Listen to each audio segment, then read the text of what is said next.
নমস্কার, সত শ্রী আকাল, আদাব। দর্শক বন্ধুদের জানাই আমি স্বাগত আমার চ্যানেলে। বন্ধুরা, তোমরা দেখছো আমার চ্যানেল ত্রিপুরা রকার্স।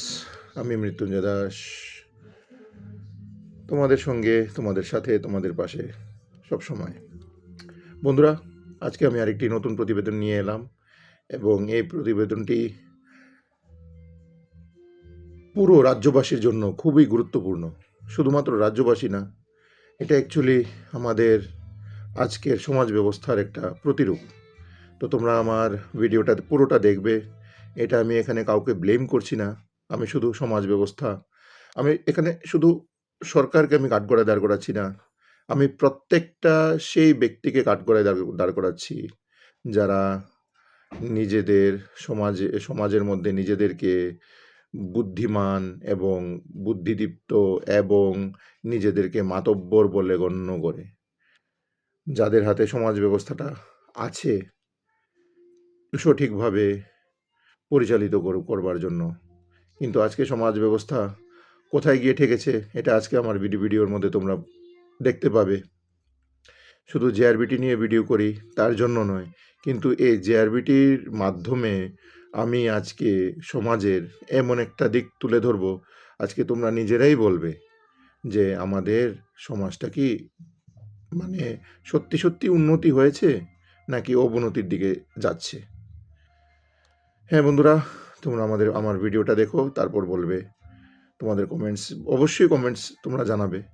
এটা এমন কোনো কিছু না যে আমি এই শব্দাবলী ইউজ করেছি তার জন্যে, শব্দাবলী আমি প্রয়োগ করেছি তার জন্য আমি পার্টিকুলারলি কোনো দলকে আমি ব্লেম করছি না, এটা একদমই না। এটা হচ্ছে এখন কি চলছে, এখন বিজেপি শাসিত আমাদের রাজ্য, কেন্দ্র বিজেপি শাসিত। তো আমি যে দলটা আছে সেই দলটাকে বলবো। এখন যদি এটা কংগ্রেস হতো আমি কংগ্রেসকে বলতাম, এটা সিপিএম হতো সিপিএমকে বলতাম, এটা আম আদমি পার্টি হতো আমি আম আদমি পার্টিকে বলতাম।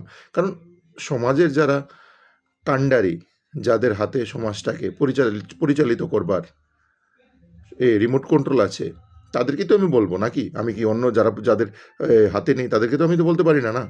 এবং এই সমাজটা কাদের দ্বারা তৈরি?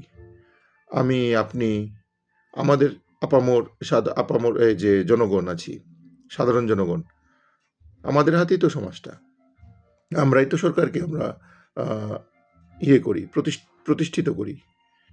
তো আমাদের হাতে আছে, আমাদের হাতে সরকার, আমরা আমাদেরই সরকার, আমরাই করে থাকি। তো আমি যে শব্দাবলীগুলো আমি প্রয়োগ করেছি এটা কারেন্ট সিনারিও উপর ভিত্তি করে আমি করেছি, ঠিক আছে? তো এটার মধ্যে তোমরা কোনো খুঁজবে না যে আমি কোনো রাজনৈতিক দলের আমি কোনো কিছু করছি, মানে কোনো ব্লেম করছি বা সেরকম করছি। তবে হ্যাঁ, এটার জন্য রাজনৈতিক দল তো দায়ী আছেই, পাশাপাশি কিন্তু সমাজের প্রতিষ্ঠিত যারা নিজেদেরকে খুবই মাতব্বর মনে করেন তাদেরকেও আমি কাঠগড়ায় দাঁড় করিয়েছি, ঠিক আছে? এটা শুধু জনপ্রতিনিধিদের না, এটা জনতাকেও। তোমরা দেখো, দেখে তারপর তোমরা কমেন্টস করবে, ঠিক আছে? তো তোমরা দেখো ভিডিওটা, তারপর আবার আসছি। বন্ধুরা, আমি আজকে জেআরবিটি অফিসে এসেছি। জেআরবিটি অফিসে জমা দিতে এসেছিলাম আমার যে ফার্স্ট অ্যাপিলেট অথরিটির যেটা ছিল এই সমনটা, তো সেটা একটা নোটিশ হিসাবে দেওয়া হয়। তো আমি নোটিশটা ডেট বদলাবার জন্য এসেছিলাম। তো এখানে এসে আমি দেখলাম যে একজন প্রতিবন্ধী ক্যান্ডিডেট এখানে আছে। তো আমি ভাইয়ের সঙ্গে কথা বলবো, তোমরা দেখো। খুবই হৃদয় বিদারক একটা ঘটনা, এটা আমি সাক্ষী রইলাম এবং পাশাপাশি আমি সমস্ত রাজ্যবাসীকে এটার সাক্ষী করতে চাই। তোমরা দেখো, ক্যান্ডিডেটের নাম হচ্ছে গ্রুপ ডি পরীক্ষা দিয়েছিল, ক্যান্ডিডেটের নাম হচ্ছে রাকেশ সরকার, ওর বাড়ি আরকেপুর, উদয়পুর। নমস্কার, তোমার নামটা ভাই? আমার নাম রাকেশ সরকার। তোমার বাড়ি? ছাতারিয়া, উদয়পুর। উদয়পুর। তো তোমার এখানে আজকে আসাটা কারণটা?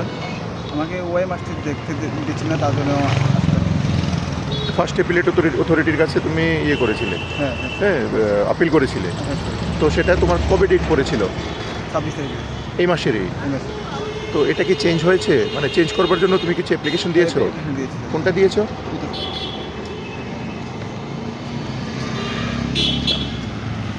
এই অ্যাপ্লিকেশনটা দিয়েছো না?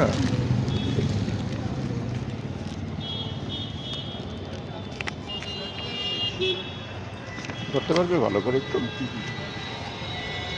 তো এটা তুমি দিয়েছো না? আচ্ছা। তো তুমি রিটেনে কত পেয়েছো? রিটেনে 29, আর ইন্টারভিউতে? ইন্টারভিউতে 6.896, টোটাল কত হয়? টোটাল 35.896। আচ্ছা। তোমার কত পার্সেন্ট ডিসেবিলিটি? 80%। 80% ডিসেবিলিটি। তুমি কোন বেঞ্চমার্কে পড়েছো? বেঞ্চমার্ক এ বি সি ডির মধ্যে কোনটা? Benchmark C, locomotor. আচ্ছা আচ্ছা, একটু দেখাতে পারবে তোমার ইয়েটা? দর্শক বন্ধুরা, তোমরা দেখতে পাচ্ছ ওনার এই অবস্থাতেও উনি যে পাশ করেছেন, এটাই অনেক বড় ব্যাপার। ওনাদের জন্য সরকার কিছু চিন্তা করছে না। এই ক্যান্ডিডেট যে গ্রুপ ডি পরীক্ষা দিয়ে 35 স্কোর করেছে, 35 পয়েন্ট সামথিং, এটা অনেক বড় ব্যাপার। সরকারের বোঝা উচিত যে এরকম ক্যান্ডিডেটদের আর যদি 36 পয়েন্ট সামথিং, মানে 7 পেয়েছো, 36 পয়েন্ট স্যার, 869। তাহলে ইন্টারভিউতে তুমি 7 পয়েন্ট সামথিং পেয়েছো। হ্যাঁ 7.4। আচ্ছা আচ্ছা, তাহলে এটা কাছাকাছি স্যার। আচ্ছা আচ্ছা। তো এখানে যে সিলেকশন প্রসিজিওরটা হয়েছে, সিলেকশন প্রসিজিওরটার মধ্যে মানে সঠিকভাবে সিলেকশন প্রসিজিওর হয়নি। তো সেটা কি তুমি বলতে পারো সেটা সঠিকভাবে হয়েছে না হয়নি? তোমার কি মনে হয়? আমার মনে হয় সঠিকভাবে হয়নি। আমি তো 35 হওয়ার কথা ছিল। আচ্ছা। তো তুমি এখন তোমার ওএমআর শিটের সঙ্গে মানে এটা ম্যাচ করতে চাও? ম্যাচ করতে তুমি কোনো রিইভ্যালুয়েশন বা রিক্যালকুলেশন করতে চাও না? না। আচ্ছা আচ্ছা।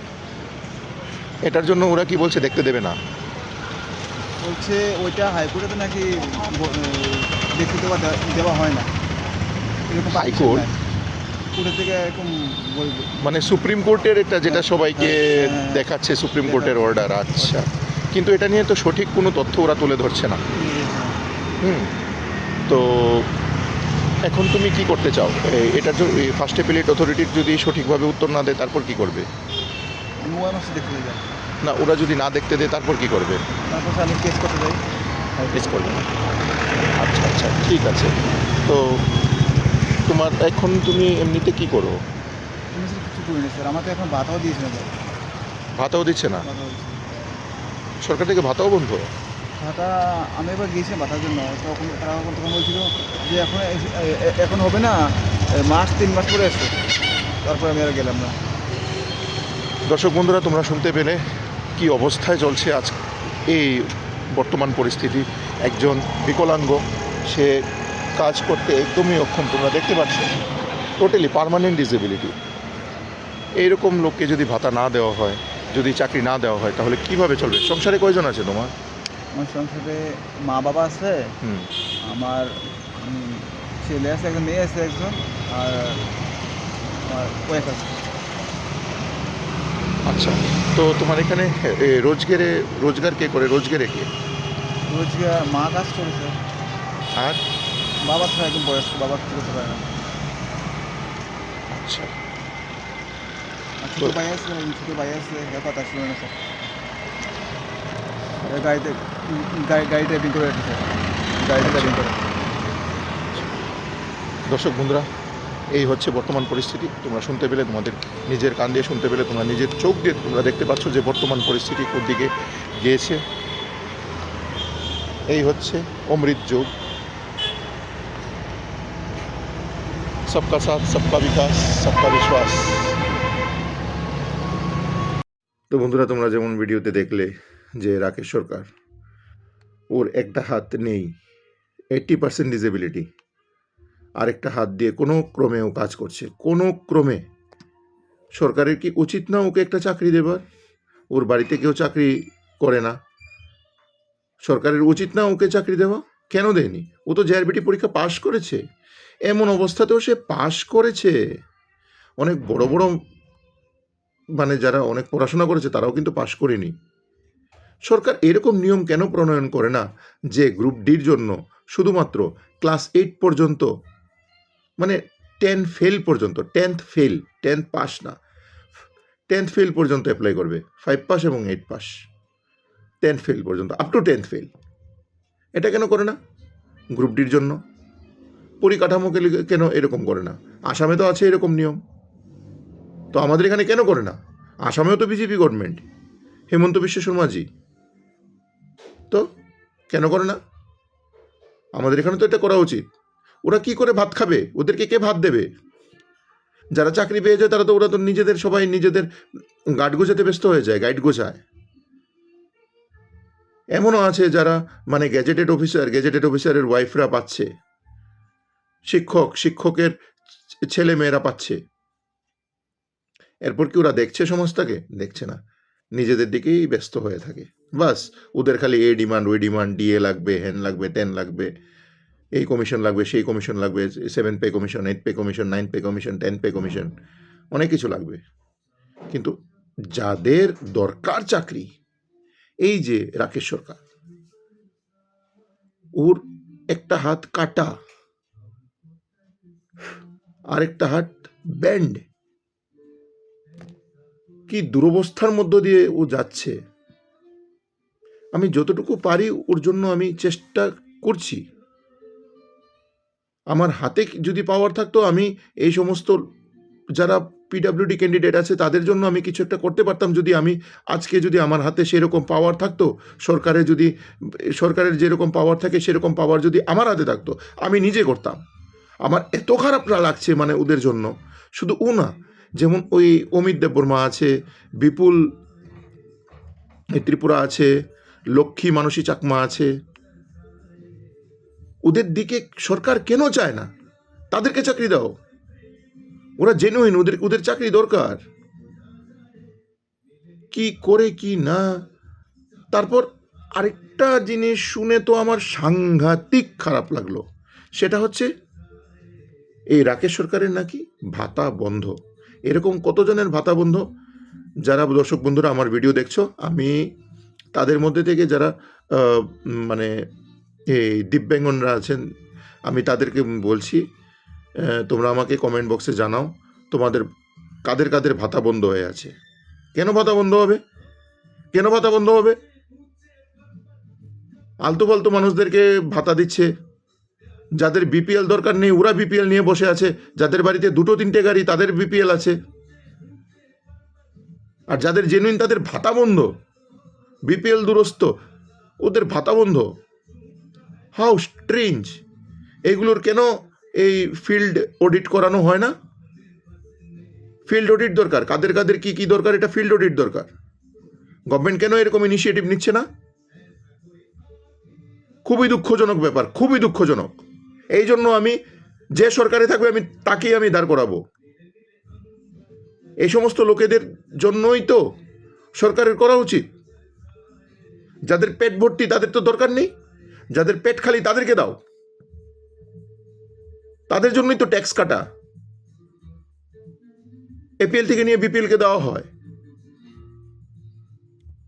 কিসের জন্য সরকারি আমলাদের থেকে, সরকারি কর্মচারীদের থেকে 25% বেতন কাটা হয়? কিসের জন্য এত জিএসটি কাটা হয়? কি এত উন্নতি করে ফেলেছে আমাদের ত্রিপুরা? কোনো ঠিক মতো সঠিকভাবে কোনো পরিকাঠামো নেই। ওদের দিকে কে দেখবে? এবং মানে যাদের কোটি কোটি টাকা, ত্রিপুরার মানুষের টাকার অভাব নেই, সত্যি কথা বলতে টাকার অভাব নেই, মানসিকতার অভাব আছে। যারা উপরে উঠে যায় তো উপরে উঠেই যায়, নিচের দিকে আর তাকায় না। আশেপাশে লোকেদের যে দরকার এদিকে তাকায় না। আরে তোমাদের কাছে টাকা আছে, তোমরা ওদেরকে সাহায্য করো। সরকার করছে না বলে তোমরা করবে না? ওরা মানুষ না? এইরকম অবস্থায়ও যে সে পাশ করেছে, এটা তো অনেক বড় বিষয়। ওর ভাতা বন্ধ। How strange! এটাই কি সবকা সাথ সবকা বিশ্বাস, সবকা বিকাশ, সবকা বিশ্বাস? এটাই? ছি! লজ্জা লাগে আমার কাছে। সত্যি কথা বলতে কি, আমরা সরকারকে সঠিকভাবে আমরা চয়ন করতে পারি না। এটা আমাদের ব্যর্থতা। কারণ আমাদের পারদর্শিতা এবং দূরদর্শিতার অভাব আছে। আমরা সঠিকভাবে সঠিক জায়গায় সঠিক লোককে আমরা বসাতে ব্যর্থ হই।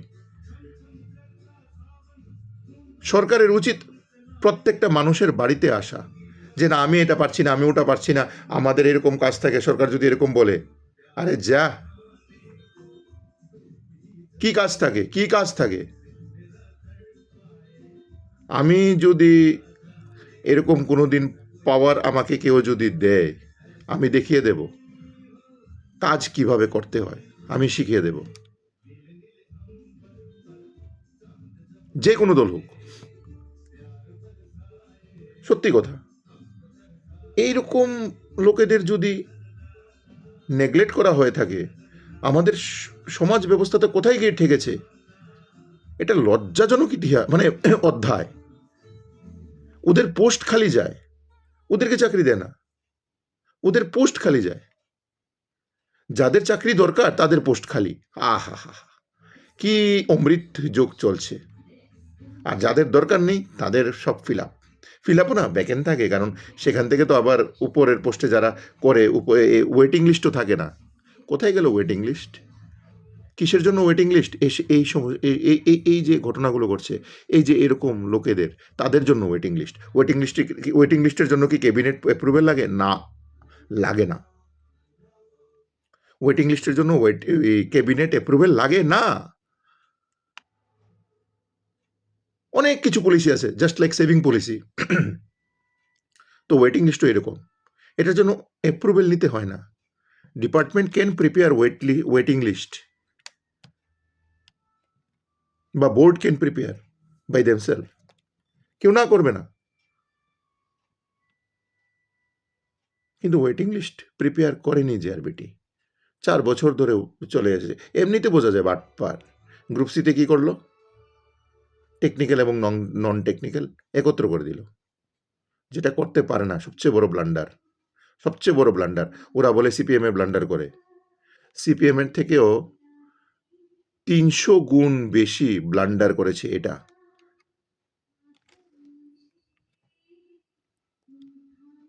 $10,323 যদি সিপিএম এর ভুল হয়ে থাকে, তাহলে বিজেপি সরকার কি করেছে? বিজেপি সরকার কেন ওদেরকে বাঁচায়নি? যখন বাঁচাবার জন্য ওদের কাছে হাতে সব কিছু ছিল, ইচ্ছে করলেই পারত পার্লামেন্টারি একটা অ্যাপ্রুভেল নিয়ে। কারণ 10,323-এর যে চাকরি গেছে, এটা তো একটা মেমোরেন্ডাম মূলে গেছে। মানে মেমোরেন্ডামটা এটা অবৈধ বলে ঘোষণা করেছে, যে এই মেমোরেন্ডামটার যে মূলে যে চাকরি হয়েছে, এই মেমোরেন্ডামটাই বাদ। কিন্তু আশ্চর্যের বিষয়, এই মেমোরেন্ডাম মূলে এই 2012-র এই বিজ্ঞান স্নাতক শিক্ষকদের তাদের চাকরি বহাল আছে। তারপর গ্রান্টিনেডের চাকরিগুলো বহাল আছে। তারপর 10,323-এরই চারজন, ওদের চাকরিও বহাল। How strange! এত ডিসক্রিমিনেশন। আর এটা একটা স্টেট লেজিসলেচার, একটা মেমোরেন্ডাম তৈরি হয় ক্যাবিনেট অ্যাপ্রুভেল নিয়ে। সেটা যদি কোর্ট বাতিল বলে ঘোষণা করে, এটা করতে পারে না। এটার জন্য এটা হচ্ছে পার্লামেন্টারি অ্যাফেয়ার্স। এটা পার্লামেন্ট থেকে এটাকে বাতিল করতে হবে, বা এটাকে আবার যদি কেউ কোনো কোর্ট অফ ল যদি বলে যে এটা এই ক্লজটা হতে পারে না, হ্যাঁ, সামথিং একটা ওয়ার্ড আছে, একটা লয়ের একটা ওয়ার্ড আছে, সামথিং ডক্ট্রিন, হ্যাঁ।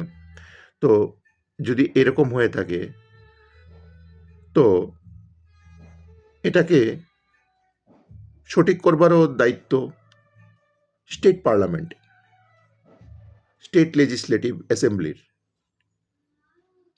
এটা করা যেতে পারে। এটা করে কিন্তু 10,323-কে কিন্তু দিয়ে দিতে পারত রিলিফ, স্টেট গভর্নমেন্ট। কিন্তু দিয়েছে কি ওরা? তারপর শুধু তাই না, আরও ১ মাস আগে একটা ব্যাপারে উঠেছিল যে ৫৩টা কেসে মুখ পুড়েছে রাজ্য সরকারের কেসে সুপ্রিম কোর্টে গিয়ে। সেইম একটা খবর আজকের ফরিয়াদেও পেলাম এবং কেস নাম্বার দিয়ে। একদম টোটালি কেস নাম্বার দিয়ে ওরা দিয়েছে যে এই কেস নাম্বারের কেসগুলো সরকারের মুখ পুড়েছে। এখানে আমলারা কোটি, কোটি টাকা ট্রেজারি থেকে উড়িয়ে দিচ্ছে তাদের আরাম আয়েশের জন্য।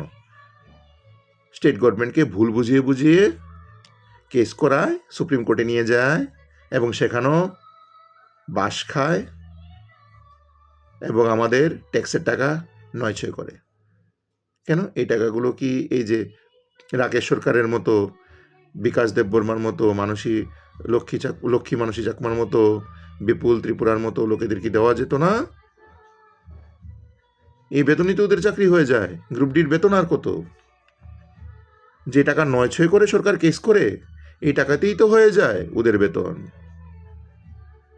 তার মধ্যে তো অর্থ দপ্তর তো অলরেডি এগুলো স্যাংশন করা পোস্ট, এগুলো স্যাংশন পোস্ট। কেন এরকম বাটপারি জোচ্চুরি চলছে? আসলে আমাদের ত্রিপুরার মানুষের মেরুদণ্ডটাই নেই, মেরুদণ্ডহীন হয়ে গেছে। একদম মেরুদণ্ড নেই, মেরুদণ্ডহীন ত্রিপুরাবাসী।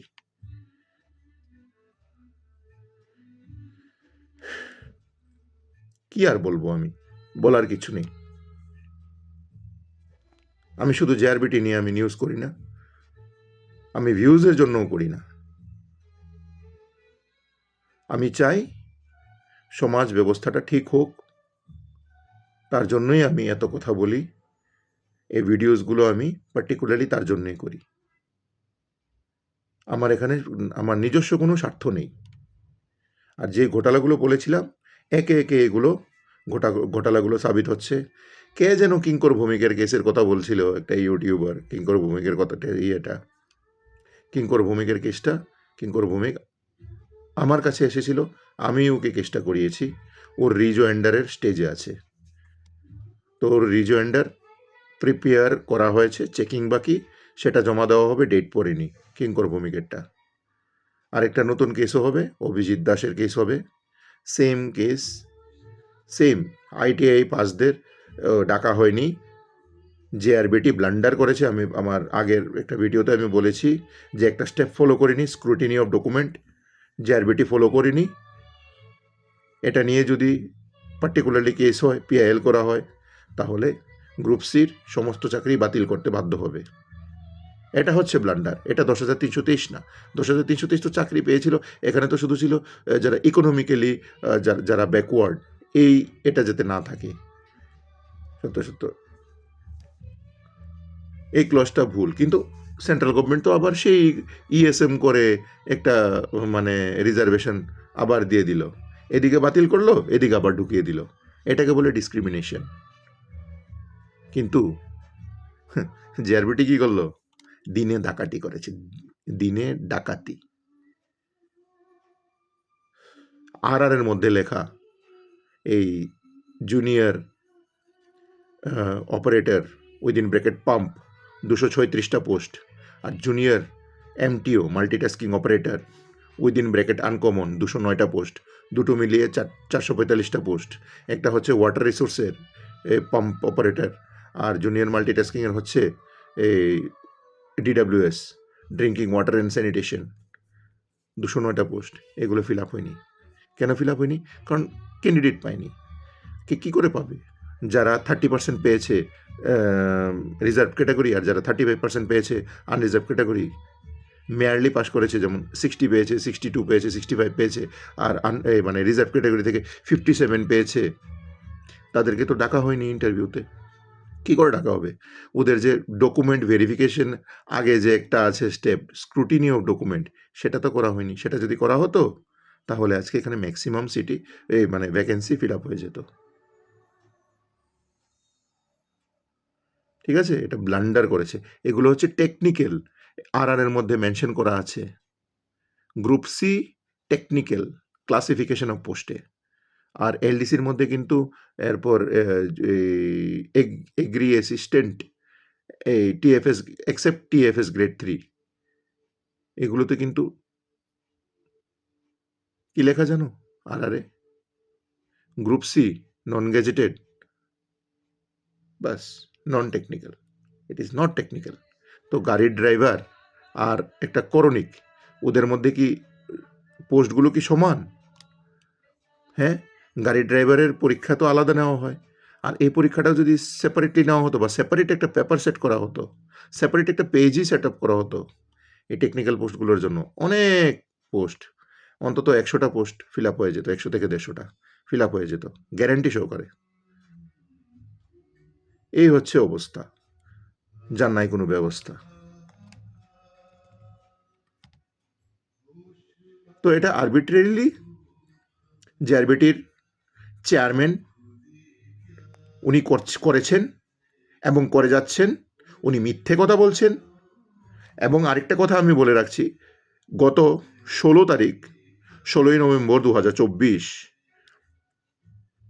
আমার পরিচিত, যাকে আমি তৈরি করে দিয়েছিলাম ফার্স্ট অ্যাপিলেট অথরিটির আপিলটা, এমন একজন ক্যান্ডিডেটের হয়েছিল, আপিল হয়েছিল, হিয়ারিং হয়েছিল। সেই হিয়ারিংয়ে সে RTI অ্যাক্ট 2005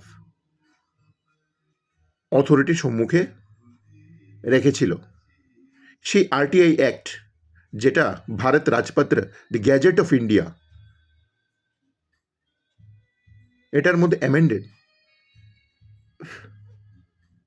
এই অ্যাক্টের যে পুরো কাগজের যে পুরো বাঞ্চটা ওর উপর ছুঁড়ে মেরেছিলেন। বুঝতে পেরেছ দর্শক বন্ধুরা? একজন এক্সিকিউটিভ অফিসার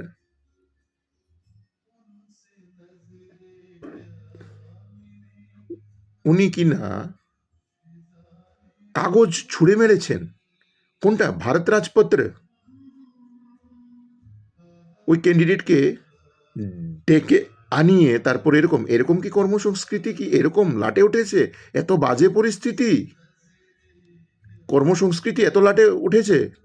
আমি তো আমাদের মাননীয় এই চিফ মিনিস্টার শ্রী মানিক সাহাজি মহোদয়ের সম্মুখে আমি একটা সবিনয় নিবেদন আমি প্রেরণ করছি। কাইন্ডলি আপনি ভিজিট করুন এরকম বোর্ডে। এটার উপর অনেক অভিযোগ উঠছে, আপনি কাইন্ডলি ভিজিট করুন, কাইন্ডলি আপনি একটা এই অর্ডার পাস করুন যে এইভাবে হেনস্থা যাতে না করে ক্যান্ডিডেটদের। কারণ এখানে কেউ ছাগল কুকুর যায়নি, ছাগল কুকুরের মতো ব্যবহার করছে এই চেয়ারম্যান, স্বঘোষিত জাজ।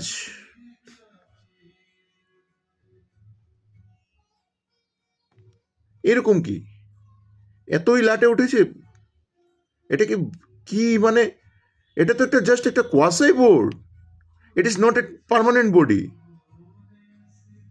লাইক টিআরবিটি, এবং এটা কনস্টিটিউশনাল বডিও না টিপিএসসির মতো। সে এরকমভাবে কিভাবে করছে এই সমস্ত জিনিস? এবং আরেকটা রুল করা উচিত, ফার্স্ট অ্যাপিলেট অথরিটিতে যে আপিলগুলো হবে সেই আপিল আন্ডার ভিডিও সার্ভেলেন্স হওয়া উচিত, আন্ডার ভিডিও সার্ভেলেন্স। তাহলে দুধ কা দুধ পানি কা পানি হয়ে যাবে। এরকম কি? এগুলো কি? তারপর মোবাইল, ব্যাগ, এগুলো সব বাইরে রেখে দিচ্ছে। এগুলো রেসপন্সিবিলিটি কে নেবে? কোনো লকার সিস্টেম নেই, কোনো কিছু নিয়ম কানুন পালন করে না। লকার সিস্টেম ছাড়াই ওরা বলে যে মোবাইল বাইরে রেখে দাও, ব্যাগ বাইরে রেখে দাও। কেন মোবাইল আর ব্যাগ বাইরে রাখবে? ওরা রেসপন্সিবিলিটি নিয়েছে, যদি এটা মিসিং হয় কে দায়িত্ব নেবে? নিয়ম কানুন কিচ্ছু জানে না, অপদার্থ মূর্খ।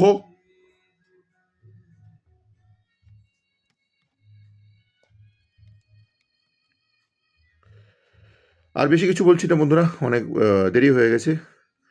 তোমরা ভিডিওটা দেখো এবং তোমরা অবশ্যই এই সমস্ত বিষয় নিয়ে চিন্তা ভাবনা শুরু করে দাও। আমাদের সমাজ ব্যবস্থাটা আজকে কোথায় গিয়ে ঠেকেছে, এটার একটা বিহিত উপায় বার করে তোমরা সবাই মিলে। আপামর জনগণের কাছে আমার এই প্রার্থনা। আমি আমার এই ভিডিওটা এখানেই আমি সমাপ্ত ঘোষণা করছি। জয় হিন্দ।